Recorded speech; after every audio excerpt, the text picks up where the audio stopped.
Eu estava no carro ouvindo no rádio, junto com o meu companheiro, o jogo do Santos pelo Campeonato Brasileiro, em uma noite no mês de julho do ano de 2001. Eu me chamo Aloysio Lopes e trabalhava em uma grande companhia de fornecimento de energia elétrica. Eu estava de plantão naquela noite junto com meu colega de trabalho, Nelson.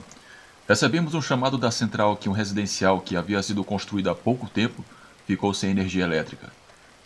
Eu pedi as coordenadas para chegar no local e estava distraído escutando a partida. Nelson e eu nos preparamos para mais uma tarefa. Eu torcia que não fosse algo muito complexo, como um transformador queimado, por exemplo.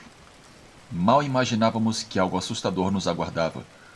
Aquela noite nunca mais sairia de nossas memórias.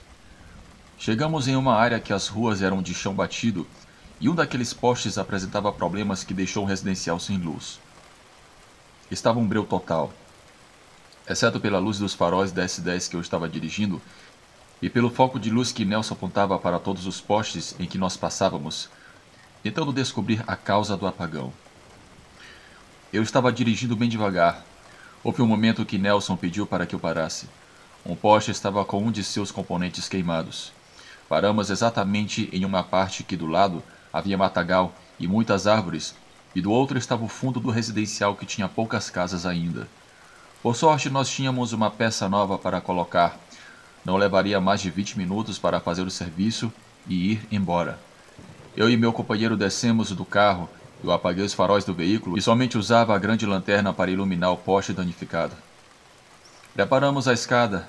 Eu iria subir para reparar a rede elétrica enquanto Nelson estava lá embaixo, segurando a lanterna ao lado do carro, escutando no rádio o jogo. Eu também lá de cima dava para escutar um pouco do rádio, escutando o locutor narrando freneticamente aquele jogo do Santos. O Nelson iluminava o poste, mas teve uma hora que ele virou o foco de luz para outro lado. Eu reclamei com meu companheiro e disse que ele continuasse iluminando o poste, pois eu ainda não tinha terminado o serviço. O meu colega não respondeu. Eu olhei para baixo e vi que ele estava iluminando o matagal que estava à nossa frente. Eu perguntei o que ele estava fazendo. Ele disse que algum animal grande estava rondando aquele matagal. Eu disse para ele deixar isso de lado e me ajudar para a gente terminar logo aquele serviço.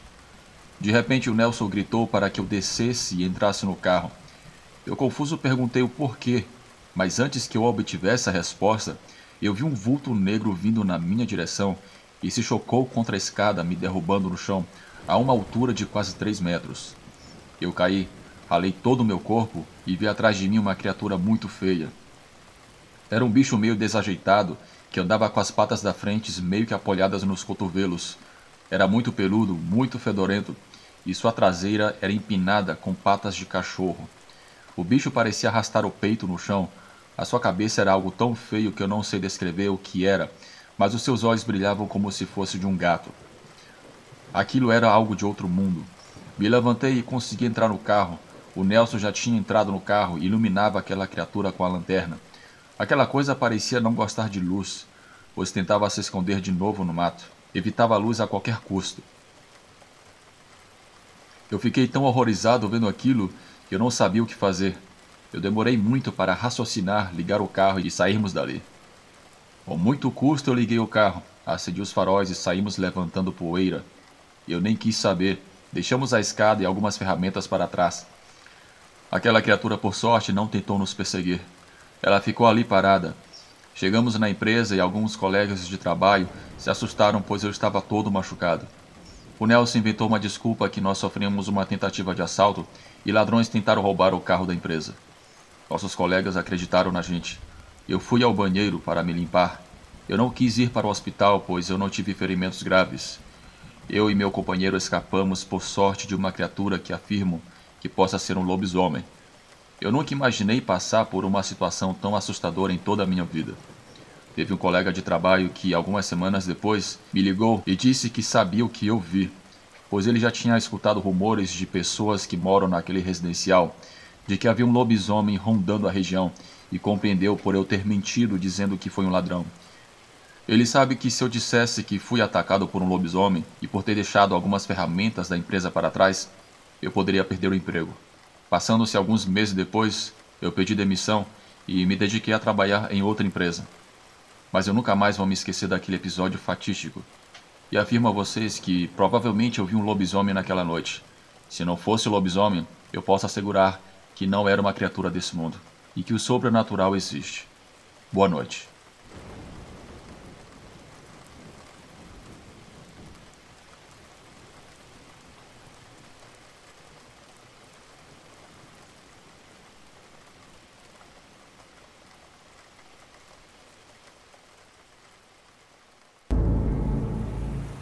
Olá, eu me chamo Daniel. Eu moro em Curitiba, no Paraná. Eu gostaria de relatar uma experiência que aconteceu comigo no ano de 2017. Durante anos eu trabalhei como motorista de aplicativo. Conheci vários tipos de gente, trabalhei em diversos turnos. Era um bom trabalho que me garantia uma boa grana. O turno que eu mais gostava de trabalhar era à noite. Apesar de que muitos motoristas alegavam que é muito perigoso, eu achava super tranquilo. Muitos motoristas tinham medo de assalto e outros alegavam ter passado por experiências estranhas. Vários motoristas alegavam ter visto vultos, criaturas estranhas ou até mesmo pegarem passageiros que no fim da viagem simplesmente desapareciam do carro sem deixar rastros. O que aconteceu comigo foi algo que eu nunca mais vou esquecer. Era uma madrugada de sexta-feira para sábado. Eu estava com o meu carro perto do Centro Cívico de Curitiba, esperando entrar uma corrida no meu celular. Geralmente naquela região sempre tem bastante pessoas que estão em bares, festas e clubes. Geralmente eu pegava pessoas que estavam embriagadas ou casais totalmente sem noção. Após uma longa espera, uma solicitação de viagem entrou no meu celular. Era um cara de mais ou menos 30 anos de idade. Ele estava sozinho. Ele precisava de uma corrida para sua casa. No total, eu percorreria 15 quilômetros. Eu aceitei a viagem. Encontrei o passageiro em frente a uma pub. Ele entrou no carro e não demorou muito começou a puxar assunto comigo. Eu pude perceber que ele não estava bêbado, como a maioria dos passageiros naquele horário. Ele era um cara bem comunicativo. Vou chamá-lo aqui nesse relato de Pedro. A gente foi conversando durante a viagem. No aplicativo mostrava que ele morava em um bairro que ficava antes do zoológico da cidade. Houve um momento que entramos em uma rua onde estava uma reserva. Não havia muitas casas, mas sim bastante árvores. Não havia ninguém naquela rua. De repente, enquanto eu falava com Pedro, eu vi pelo retrovisor do meu carro uma luz que vinha se aproximando do meu veículo. Eu pensei que fosse a luz do farol de uma moto. Eu deveria estar a uns 70 km por hora. Logo, aquele veículo ultrapassaria a gente com facilidade. Porém, quanto mais se aproximava, mais inquieto eu ficava. Eu percebi algo estranho. Parecia mais um fogo do que um farol de um veículo e se aproximava cada vez mais rápido. Foi quando Pedro, que estava no banco de trás do carro, exclamou: "Cara, o que é isso, piá?" Uma bola de fogo se aproximou do nosso carro. Ela estava flutuando a uns 40 centímetros do chão. Deveria ter uns 2 metros de circunferência. Eu não acreditava no que eu estava vendo. Uma bola de fogo estava nos perseguindo. Estava ali, lado a lado com o meu carro. O Pedro, no banco de trás, eufórico, perguntava o que era aquilo. Eu tentei acelerar, mas aquela coisa conseguia acompanhar a mesma velocidade do meu carro. Aquela bola de fogo nos seguiu, creio que por 1 minuto, até que entrou rapidamente no meio das árvores no sentido oposto da rua. Eu tentava me concentrar para não provocar um acidente. Porém, eu tentava dizer para mim mesmo que aquilo não poderia ser real, o que acabamos de ver, mas simplesmente era muito real. Eu estava bem acordado, e o Pedro também viu aquela coisa, e ele não estava bêbado. Após alguns minutos chegamos no nosso destino, quer dizer, o destino do Pedro. Ele disse que havia um caminho alternativo que eu poderia tomar para eu não ter que passar de novo por aquela rua. e correr o risco de ver novamente aquela coisa estranha. O caminho era mais longo, mas eu preferi tomá-lo do que passar por aquilo de novo. Eu fechei o meu aplicativo e resolvi voltar para casa naquela madrugada. Até hoje eu busco uma explicação para aquilo que eu vi. Não sei se era algum tipo de mula sem cabeça, bruxaria ou até mesmo um OVNI. Só sei que eu nunca mais quero passar por essa experiência de novo.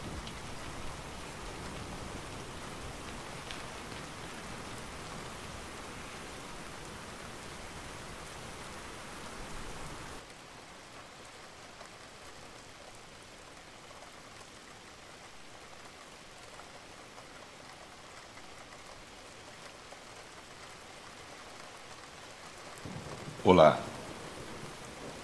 Eu prefiro não me identificar nesse relato. Vocês podem me chamar de Roberto. Eu tenho uma experiência que aconteceu comigo 3 meses antes do início da pandemia. Eu sempre fui abastado financeiramente. Convidei meus 3 irmãos, meus pais, os pais da minha noiva, seus 2 irmãos e mais 2 irmãs. Éramos uma família bem grande. Havia bastante gente. Eu aluguei um ônibus e decidimos viajar. Minha mãe levou consigo seu cachorrinho. Todos éramos habilitados. Todos nós saímos de Paraíba rumo a São Paulo e de lá iríamos visitar fazendas, rios, etc. Saímos no dia 24 de março, à noite. Chovia bastante e todos estavam bem cômodos naquele ônibus. O que era bem legal é que o veículo tinha a parte de baixo com algumas camas e uma cozinha.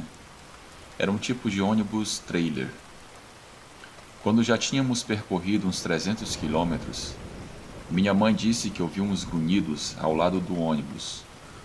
Nós tínhamos parado em um posto de gasolina para esticar um pouco as pernas e comprar algumas coisas para comer. Abastecemos e perguntamos para o gerente do posto se tinha algum problema ficarmos ali até o amanhecer. O gerente nos olhou e disse: "Eu não faria isso." Já se passava das 22 horas, e o vigia veio até mim e falou que poderia estacionar o ônibus na parte esquerda do posto. Só que era bem escuro e tinha muito mato. Ele disse que ficaria ali. Ele disse que nós poderíamos ficar tranquilos, que ele estaria acordado toda a noite na guarida. Eu dei R$ 50 para aquele vigia e pedi para ele ficar de olho no nosso ônibus. E também eu dei o meu número para ele me avisar de algo que ele visse. Minha mãe voltou a dizer que tinha ouvido grunhidos ao lado do ônibus. Eu disse para ela que poderia ser um cachorro que teria sentido o cheiro do Marley, no caso, o cachorrinho dela. Fomos dormir e o meu pai e os pais da Ana estavam um pouco apreensivos. Eu falei para eles ficarem tranquilos, pois eu tinha dado dinheiro para o vigia para ele ficar de olho no nosso ônibus. Já era 1 hora da madrugada, quando meu irmão Aleph veio até mim e falou que tinha algo debaixo do ônibus. Eu até brinquei com ele e falei que eram alienígenas, mas eu mal sabia o que estava por vir. O Pedro e o André, meus cunhados, disseram que não conseguiam dormir e que iriam jogar conversa fora, sentados na parte de cima do ônibus, nas poltronas do motorista e do copiloto. Eu já estava quase adormecendo quando nós acordamos com os gritos deles, dizendo que uma coisa estava com um focinho na janela ao lado do motorista. Meu pai pegou seu revólver calibre 38 e queria ir lá fora. Meu celular tinha mais de 10 chamadas do senhor Nino, no caso vigia. Olhei para a guarita dele e o mesmo tinha subido a escada para dentro da guarita. Ele gritava desesperado para nós. Aquela coisa balançava o ônibus como se não tivesse dificuldade nenhuma. Era impressionante a força daquele bicho. A minha mãe, quando viu aquilo, desmaiou. Os pais da Ana passaram mal. E nós, homens, pensávamos numa forma de resolver aquilo. Foi aí que me veio a ideia de sair do ônibus, mas fiquei com pena do senhor Nino que estava na guarita. Ele mandou mensagem para a gente sair daquele lugar, que ele iria ficar dentro da guarita. De fato, a guarita do senhor Nino era bem alta, cerca de uns 8 metros, bem perto do prédio da tesouraria. Quando nós vimos o aspecto daquela coisa, era algo assustador. Era um tipo de cão negro com olhos vermelhos, com braços fortes como se fosse um gorila. Ele tinha pernas tortas, que formavam a letra S. Nós não tínhamos dúvida que aquilo era um lobisomem. Aquela coisa ficava rondando o veículo. Então, eu dei a partida no ônibus. Mas não dava para sair muito rápido dali, pois era um ônibus casa, então era um veículo bem pesado. Eu entrei na estrada e aquela coisa ficou nos perseguindo, até que, quando o ônibus pegou velocidade total, aquela coisa deixou de nos perseguir. Depois disso, voltamos para casa e cancelamos a viagem. Até hoje, eu converso com o Sr. Nino. Ele me diz que o monstro sempre aparece nas madrugadas naquelas redondezas. Esse foi o meu relato. Um forte abraço. Até mais.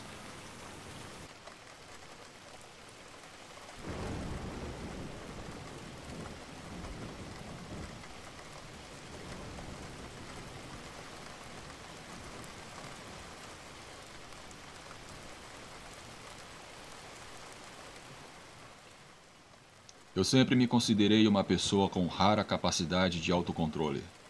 Eu nunca deixei que as minhas emoções tomassem conta de mim e definissem as minhas ações.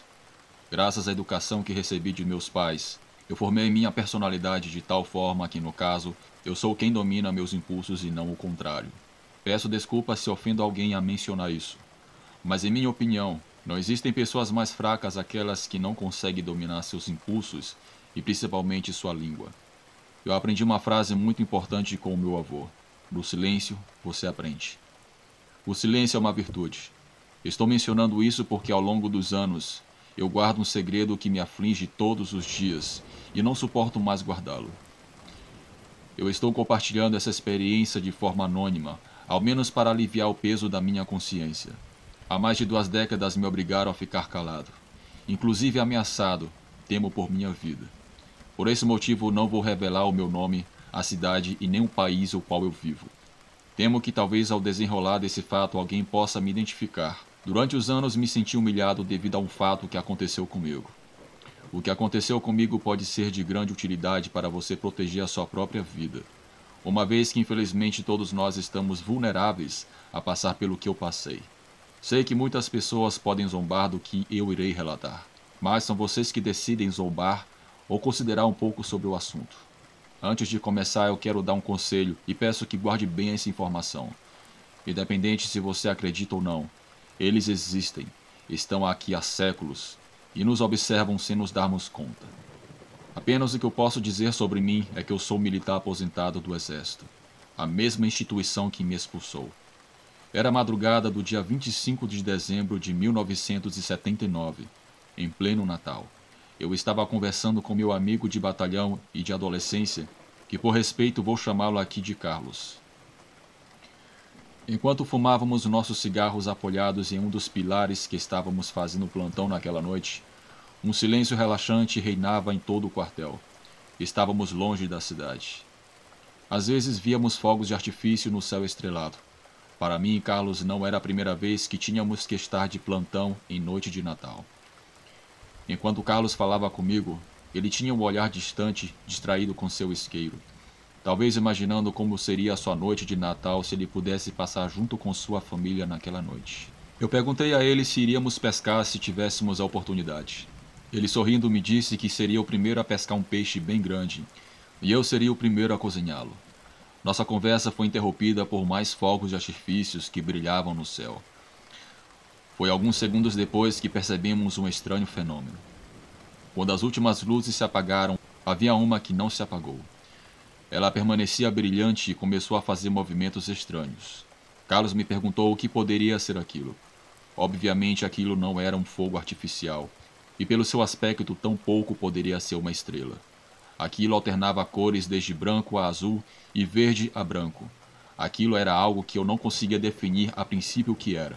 Curiosos para saber o que era aquilo, continuamos observando. Aquela coisa começou a mover-se em nossa direção, ou melhor dizendo, em direção ao quartel. Nesse momento, aquela coisa tomou velocidade. Meu companheiro disse que deveríamos avisar as autoridades, porque poderia ser um helicóptero ou avião que poderia oferecer algum perigo. Porém, desistimos quando aquela luz parou de repente. Começamos a ter medo quando aquilo em alta velocidade se moveu em forma horizontal. Ficamos perplexos. Nos olhamos perguntando que raios era aquilo. Creio que se passou alguns segundos quando o pior aconteceu.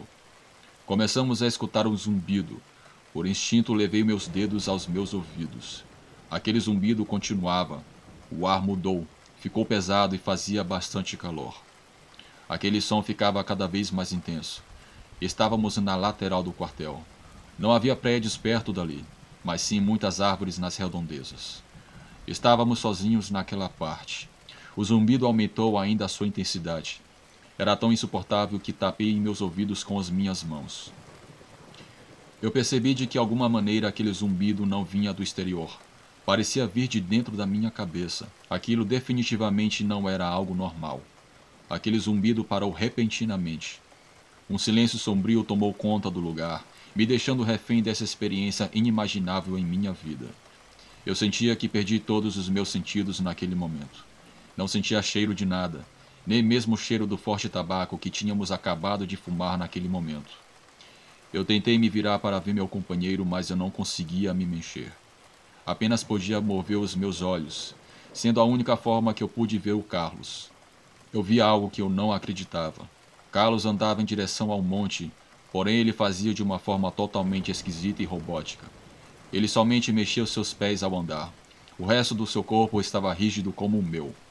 Com muito medo, eu tentei gritar ou usar minhas mãos para sacar a arma, dar um tiro para cima e chamar a atenção dos soldados no quartel.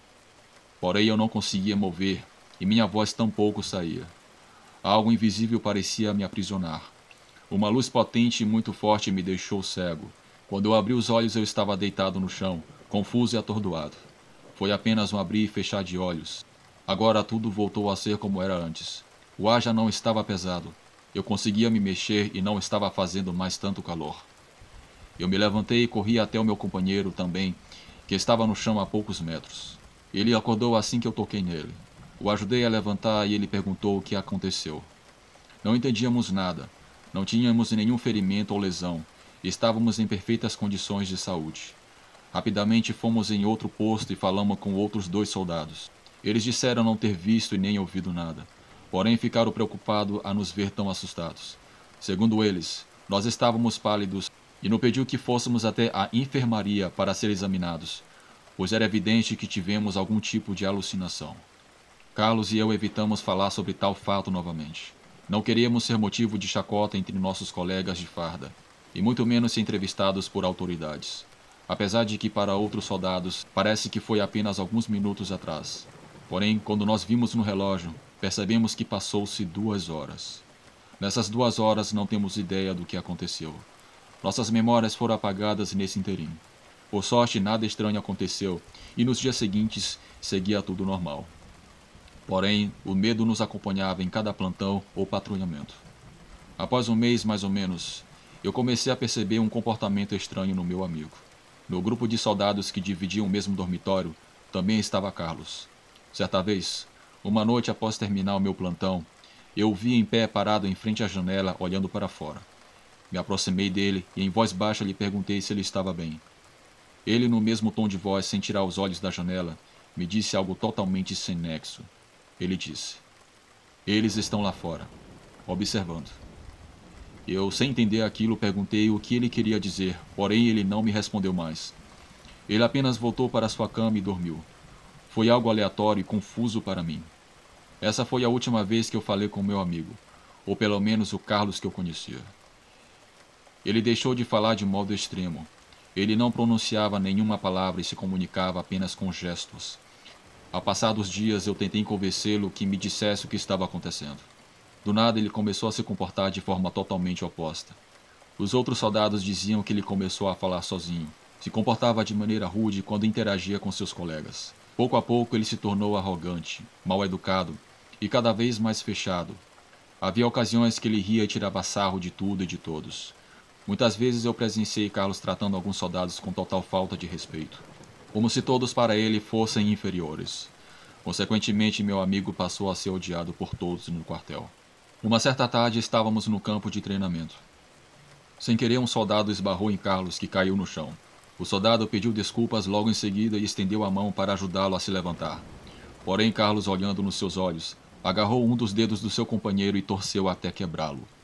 Todos nós ficamos perplexos com aquilo, não pelo fato de haver quebrado o dedo do seu colega, pois era uma técnica conhecida e que facilitava o processo, mas sim pela total violência de um ato desnecessário. Jamais eu vi Carlos agir daquela maneira. Obviamente, Carlos foi punido pelo ato. Como castigo, ele foi enviado para trabalhar na cozinha. Ali, basicamente, nunca podíamos vê-lo. Aos poucos, eu fui me afastando dele. Já estava desistindo de tentar descobrir o que estava acontecendo com ele para tentar ajudá-lo. Era evidente que algo muito sério estava acontecendo com ele. Ele era uma pessoa totalmente diferente do que eu conhecia. Ele era um cara muito gente boa. Tudo começou depois de termos aquela experiência estranha naquela noite. Um medo terrível tomou conta de mim. Eu pensava todos os dias uma maneira de falar com as autoridades, relatar tudo o que eu vivenciei naquela noite, sem se importar de ser chamado de doido. Meu amigo estava praticamente perdendo a lucidez desde aquele dia. Durante esses dias também, escutei rumores de que Carlos estava tendo problemas na cozinha com seus companheiros de farda. Todos se queixavam de sua conduta. Um dos soldados relatou que Carlos simplesmente pegou um pedaço de carne crua e começou a comê-la diante de todos. Para todos parecia engraçado. Inclusive lhe tratavam com desprezo, faziam piadas devido à sua má reputação, mas para mim foi algo muito preocupante. Me partiu o coração ao ver que meu amigo se convertia em um lunático desconhecido.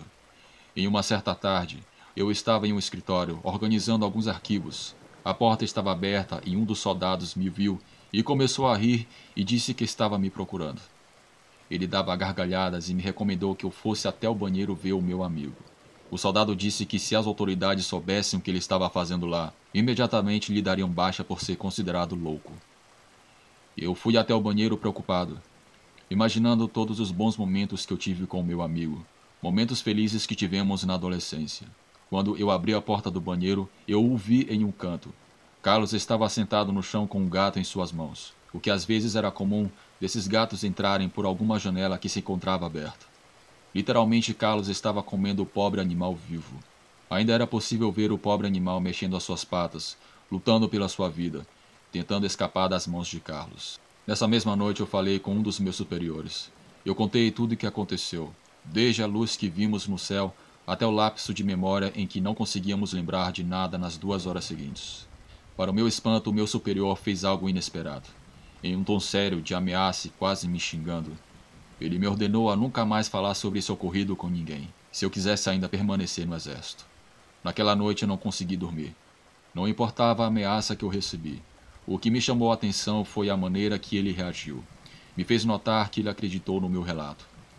Pela sua postura, eu percebi que ele, e com certeza outros superiores, estavam tentando encobrir algo muito sério relacionado ao que eu e Carlos vivenciamos naquela noite. No dia seguinte, Carlos desapareceu do quartel. Após verificar, eu soube que ele foi levado para a cidade. Eu deduzi que o levaram para fazer exames psicológicos mais completos, ou talvez para mantê-lo longe dos demais soldados, ou provavelmente de mim. Após esse fato, eu tive conversa com outros superiores. Eu fui chamado outras vezes e tive que relatar a minha experiência estranha. Eu também fui tratado por um psicólogo do quartel, e mesmo ele afirmando que minha saúde mental estava perfeita, ainda assim eu fui informado dias depois que me deram baixa, pois foi constatado que eu era um esquizofrênico. Não importava o que havia diagnosticado o psicólogo, o que foi muito estranho. Era evidente a tentativa de esconder algo. Porém, antes que fizesse isso, eu ainda tenho mais para relatar sobre Carlos. 2 semanas depois, ele voltou ao quartel.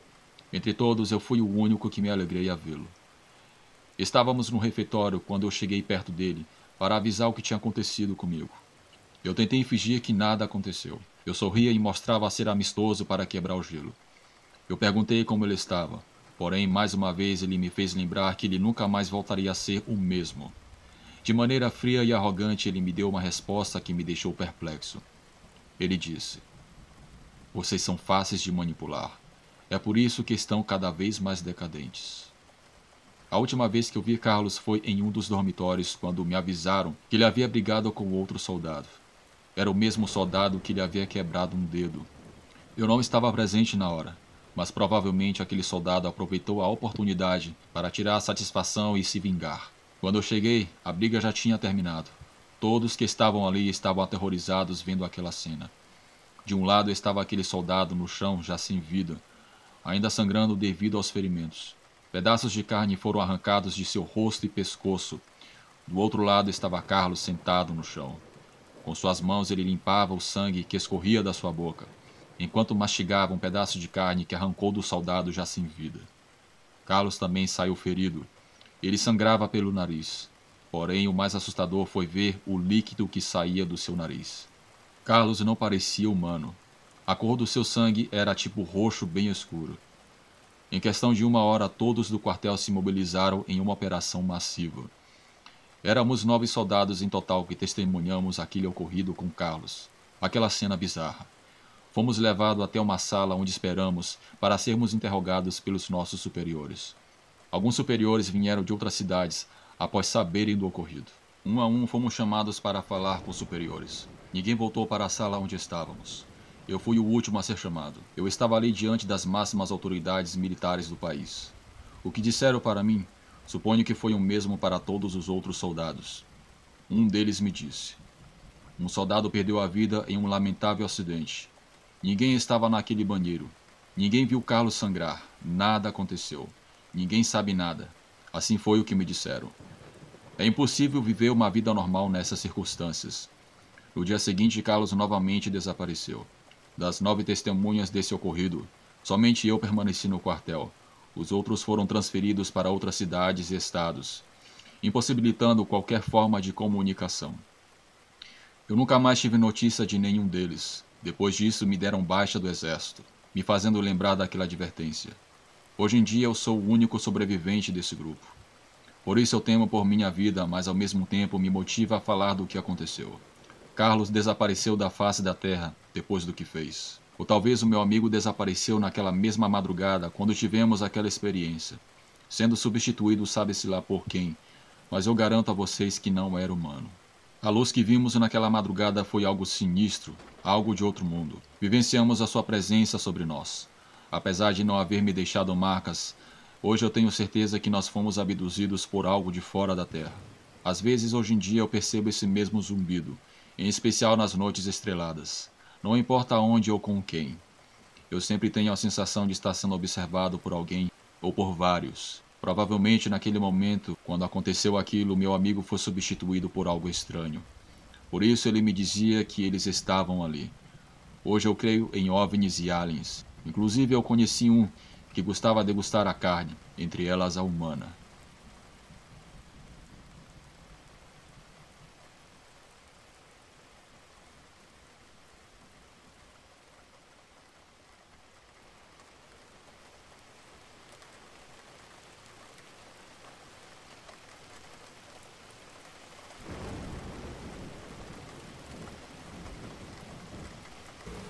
Olá, eu me chamo Dário.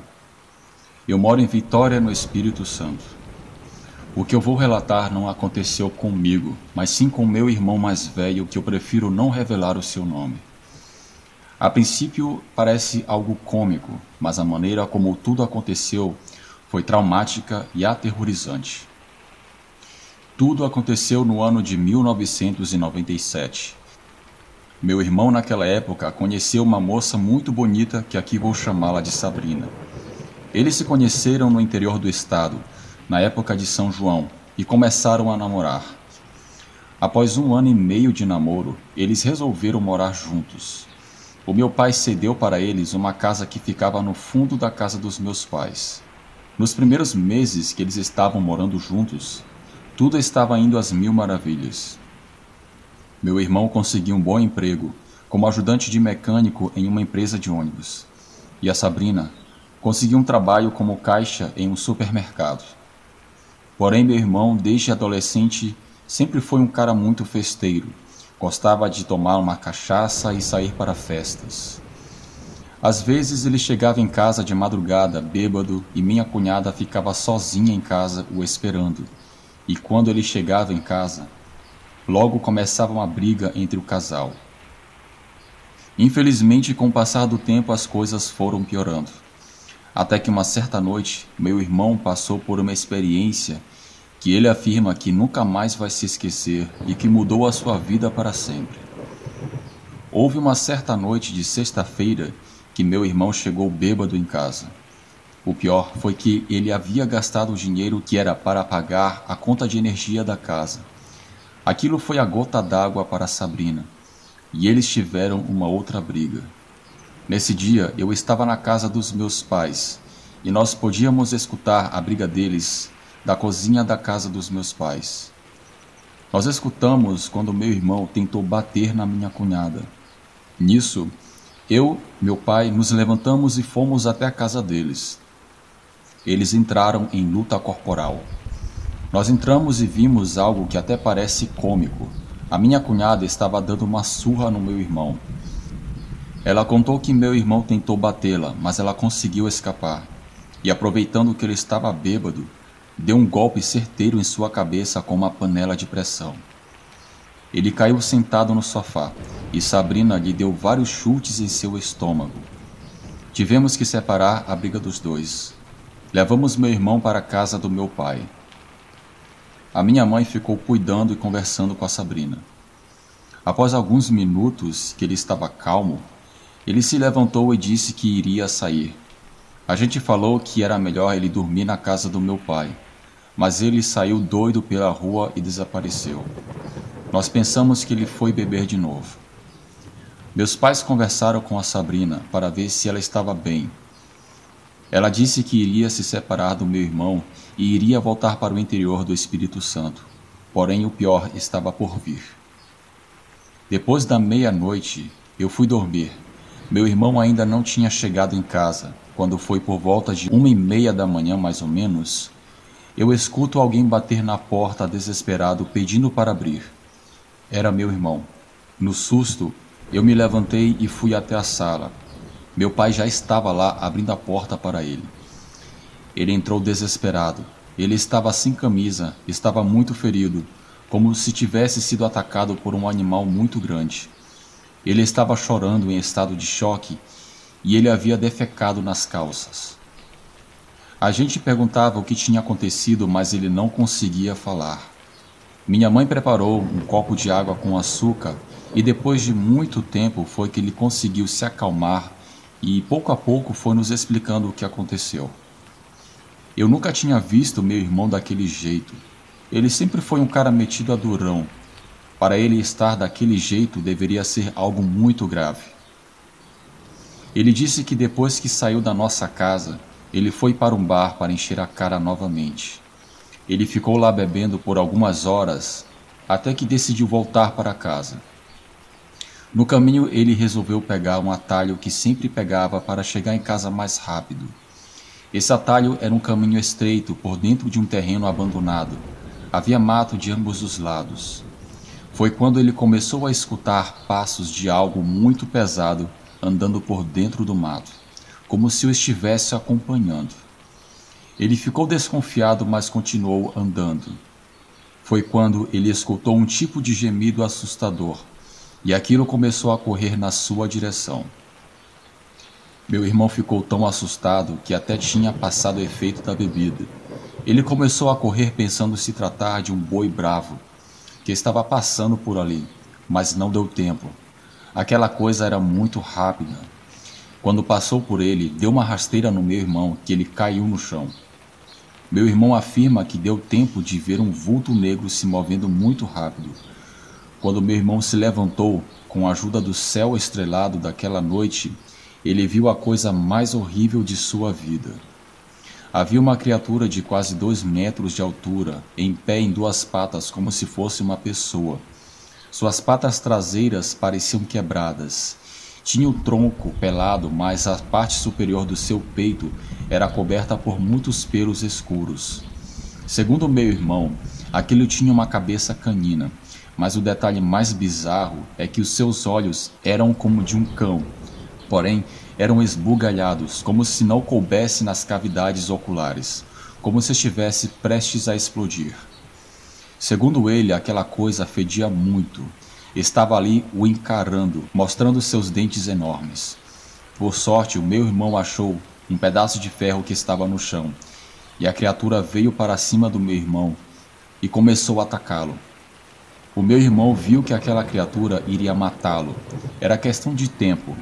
Era um ser muito forte. Meu irmão tinha que lutar pela sua vida. Ele conseguia dar golpes com a barra de ferro naquela criatura. Mas aquela criatura dava vários golpes nele até que destruiu toda a sua camisa. Aquele bicho de vez em quando se escondia no mato. Quando meu irmão tentava correr, metros depois, aparecia de novo aquela criatura e o atacava. Aquela coisa parecia estar se divertindo com a situação e queria feri-lo, meu irmão, antes de matá-lo de vez. Isso durou vários minutos, até que finalmente meu irmão conseguiu enfiar o pedaço de ferro na boca daquele bicho que saiu em disparada, dando um grito de dor muito feio. Meu irmão correu desesperado. A criatura parece ter desistido dele. Meu irmão finalmente chegou em casa. Nós levamos o meu irmão para o hospital, mas antes de irmos, fomos para a casa da Sabrina, e ela estava dormindo. Quando ela viu meu irmão, ela ficou em choque. Levamos ele para o hospital e dissemos que ele foi atacado por um cachorro de raça aos médicos. Por sorte, meu irmão se recuperou dos ferimentos, mas isso não livrou ele da separação. A Sabrina foi embora para a casa de seus pais. Meu irmão demorou muito tempo para se recuperar daquele trauma. Meu pai o aconselhou a não contar o que ele vivenciou para outras pessoas, pois elas iriam chamar ele de mentiroso e isso o deixaria mal. Desde esse ocorrido, meu irmão nunca mais saiu de casa depois das 7 horas da noite. E nunca mais pegou aquele atalho nem mesmo de dia. Até hoje, quando ele conta isso, ele chora e afirma que existem coisas sobrenaturais por aí que é melhor que você nunca veja. Eu posso afirmar a vocês que eu não duvido do que meu irmão passou. O que passou com ele foi real, não é uma história inventada em nenhum conto. Essa foi a experiência que eu queria compartilhar com vocês. Obrigado ao canal Relatos do Frank pela grande oportunidade e um forte abraço.